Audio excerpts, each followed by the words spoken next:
absolutely skull and bones run. Herman Cain was planted in Bill Clinton debates and Bill Clinton town halls back in the 1990s. I mean, Herman Cain has always been there.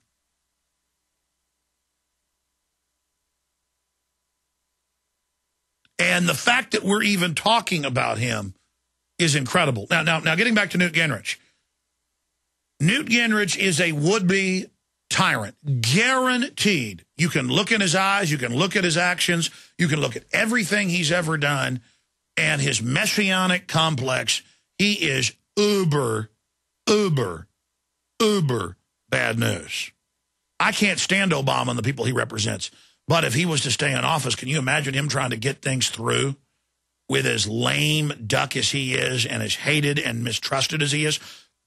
You give him a fresh Newt Gingrich in there, guaranteed stage terror attack like 9/11, guaranteed World War III, guaranteed. Newt Gingrich is burning with evil energy and works and lies and twisting, okay? I'm telling you, danger, Will Robinson, danger, danger, danger. I can take one look at him and my discernment, three-alarm fire. I mean, just red flags, sirens, red alert like in Star Trek. I mean, the minute I take one look at him, because normally these presidents are just puppets. But you get somebody in there like him, he will get around him the worst elements of the New World Order. And these guys who are already so arrogant, so chutzpah-filled, so full of bravado, macho, whatever you want to call it, hubris, they're already making 40 to 1, 100 to 1 bets with your bank accounts, with your dollar, with your future. They don't need another guy wildly confident in there, like Newt Gingrich. Newt Gingrich is a sadistic psychopath.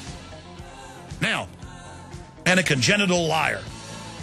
Now, I'm done talking about it. I just wanted to point out that Ron Paul, that we've caught him cheating him in the polls. They're cheating him in the polls again. Do you really believe he's 15 points, 12 points?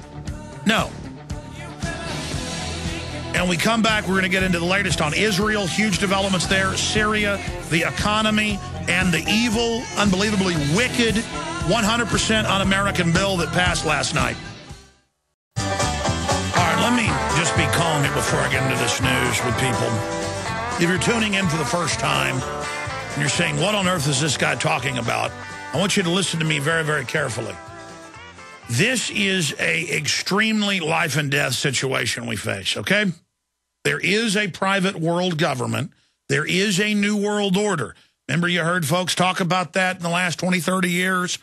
You laughed at them. You made fun of them. They said there'd be 3 global regions and mega banks, and they would bankrupt the nation states and consolidate power into a one-world government whose goal was to take private property, disarm the public, and then break up families and then reduce population. And then you notice that on that timeline, everything the old-timers told you that you laughed at has happened.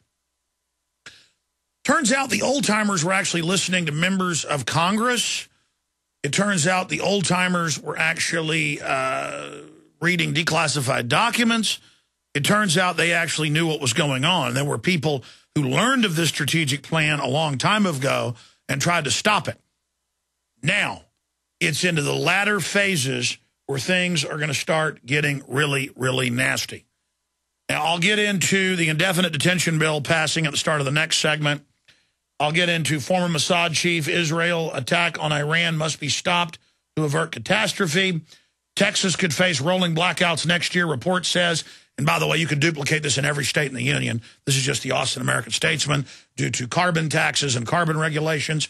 The White House actually attacked us earlier in the year when Drudge linked to our article pointing out that last Christmases and last January and February power outages were because they shut down power plants. The next round of closures is this year, at the end of the year, start of next. And they're admitting power prices will double, and you're going to have rolling blackouts a lot of the time, which is the plan. It's an incredible article, and I want to read it because it's got the, quote, environmentalists, who are really just mafia groups seizing power, seizing the energy infrastructure. If you wanted to seize a country, you'd seize its energy. And their select lobbyist groups and companies like General Electric are all exempt. I'm going to get into that. But I wanted to finish up here with the situation with Ron Paul and Newt Gingrich. If this country gets a Newt Gingrich, heaven help us. I mean, that will just be a curse upon a curse. He has said he will use the indefinite detention bill to arrest citizens. He's called for censorship over people that criticize military operations. He thinks you don't have a right as a citizen to criticize military operations. They tested this a few years ago, and they even had the Attorney General of California, who was a Democrat at the time, right at the start of the Iraq War, threatened to arrest protesters, saying that the war is against terror. If you protest, you're aiding terrorists, we will arrest you. That was in the Oakland newspaper. I'll never forget it. And then I went and found the video clip of him on the news saying it.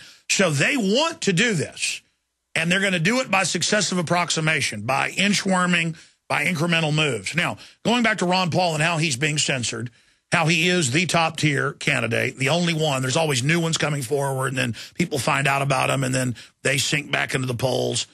You've seen it with Herman Cain. You're seeing it with other people like Perry. Only Ron Paul stayed up there in the top three.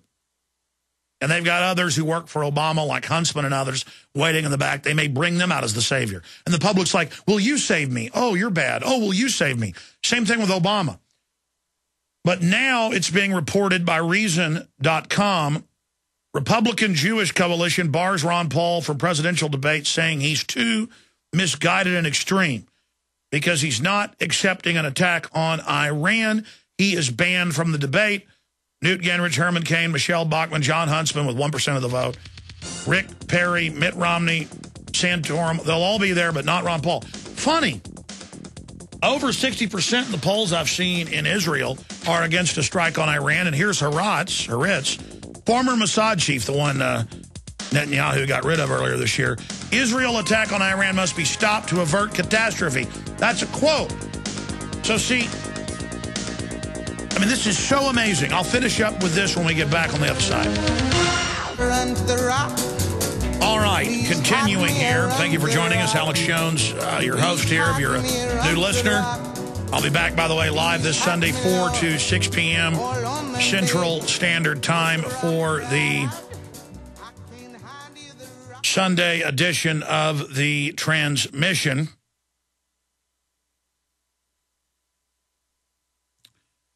Looking at what's happening with Congressman Ron Paul, Republican Jewish coalition bars Ron Paul from presidential debate, saying he's too misguided and extreme. Paul was not invited to attend the RJC's Candidates Forum that's going to be on national television. The organization, as it has stated numerous times in the past, rejects his misguided and extreme views that are similar to George Washington's, said RJC Executive Director Matt Brooks. He's just so far outside the mainstream of Republican Party and this organization. And I guess it's true. The mainline Republican Party is a larcenous, traitorous, un-American group of criminals, publicly insider trading, and voting 93-7, almost every Republican in the Senate, and almost every Democrat, for indefinite detention of Americans, the end of posse comitatus, troops climbing all over us, something they've been planning forever, and now they're getting us right up to the total implosion. Just an absolute criminal group. And you know what? It's true. It is true that Ron Paul is outside the Republican mainstream. If he was in Soviet Russia under Lenin or Stalin, he'd be outside the mainstream. If he was in the Aztec kingdom 1,000 years ago, he'd be outside the mainstream. If he was in Pol Pot's Khmer Rouge, Cambodia 20 years ago, he'd be outside the mainstream. If he was in Nazi Germany in 1940, he'd be outside the mainstream. It's you people that are out of control. And everybody's got to do exactly what the corrupt politicos say, who are just bubbling over with arrogance and megalomaniacal confidence. You people are going to destroy us. He's just so far outside the mainstream of the Republican Party and his organization, Brooks said, inviting Paul to attend would be like inviting Barack Obama to speak. And they went on to criticize his stance on not attacking Iran and other issues. Funny, I happen to have an article here out of Haaretz, or Haaretz, depending on how you pronounce it, one of the big Israeli newspapers. Former Mossad chief, Israeli attack on Iran must be stopped to avert catastrophe. And for folks out there public school educated like myself, that means a gigantic, horrible, multifaceted disaster. And for those even dumber, disaster means really horrible situation. A lot of people hurt. But this would be a man-made disaster. Former Mossad chief Meir Dagan warned last night against an Israeli attack on Iran, saying such a move would likely lead to a regional war involving Hezbollah, Hamas, and Syria. I'm concerned about possible mistakes, and I prefer to speak out before there is a catastrophe, Dagan said in an interview on the Israeli television program UVDA. I think that engaging with open eyes in a regional war is warranted only when we are under attack or when the sword is already cutting against our live flesh. It is not an alternative that we should choose lightly. Dagan stressed that though he cannot predict how many casualties an attack on Iran would yield, he said, I have to assume that the level of destruction, paralysis of everyday life, and Israeli death toll would be high. And it goes on to break that down. He said he has no interest in hiding his fervent opposition to an Israeli attack on Iran from Prime Minister Benjamin Netanyahu and Defense Minister Ehud Barak. But see, they know that once they start a big giant war, it'll, quote, have to be won, and then no one's going to say after a horrible war, well, you were wrong to start this.